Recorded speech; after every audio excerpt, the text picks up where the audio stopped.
There's been new threats of violence in Springfield, Ohio, as former President Donald Trump and his running mate, J.D. Vance, continue to amplify the baseless conspiracy theories about Haitian immigrants eating pets. The city has seen multiple bomb threats against City Hall and local schools. The latest threat targeted Clark State College, which is now shutting all of its campuses this week and making classes remote. Our Nikole Killion is in Springfield with more. This normally quiet town of roughly 60,000 residents still on edge since false claims about Haitian immigrants started online and were amplified by former President Donald Trump and his running mate, Ohio Senator J.D. Vance. If they just backed off their words a little bit, this could help our environment. This would help. We need help, not hate. Springfield Mayor Rob Bruce says his city is assessing security after members of the far-right group the Proud Boys were seen marching through the streets over the weekend, and a branch of the Ku Klux Klan spread leaflets with hateful messages. Bomb threats prompted lockdowns at 2 hospitals and shuttered events at the local campus of Wittenberg University, which will hold classes remotely today. It's disappointing to have this national political rhetoric having an effect on, our 1,300 students. They didn't ask for this. We didn't ask for this. I talked to a lot of people in Springfield. People are frustrated with the national media attention. On Face the Nation, Vance condemned the threats of violence, but in a Sunday show blitz, he continued to defend the false claims. But it wasn't just a meme. If I have to create stories so that the American media actually pays attention to the suffering of the American people, then that's what I'm going to do, Dana. How do you respond to that? If any leader said exactly that, I would be concerned about the validity of what they're saying.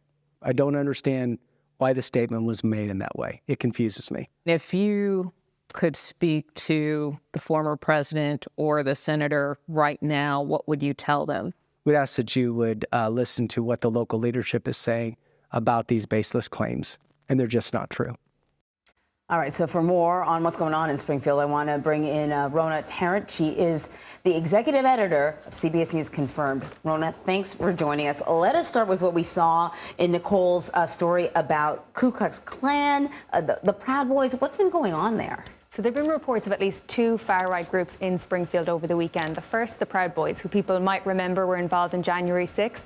So a small group of Proud Boys were in Springfield over the weekend. They were waving flags, they were holding signs, making reference to those claims about pet eating. We spoke to some locals who took photos and videos. They were just generally dismayed that they were in the city.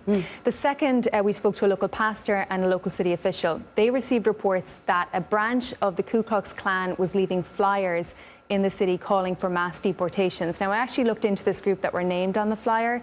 They've been spreading propaganda around Ohio for at least a year, as well as in other states, in Kentucky, in Indiana. So they're sort of looking to exploit the situation in Springfield and spread this message. Right, and we should just point out that most of the Haitians that are there legally. Correct. This is not about illegal migration.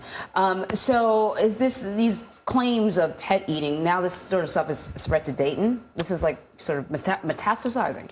There was a new claim over the weekend from Dayton, which claimed that African immigrants were seen putting cat carcasses on a grill. Now, this actually was from 2023. So it was a video that was released in 2023 where a man said that he believed there were cat carcasses on a grill. Now, we actually tracked down this man. We confirmed he does live in Dayton, and that he did genuinely believe these are cat carcasses. However, there is no proof that these are cats, and as many people pointing out, it could be chicken, it could be some other kind of animal.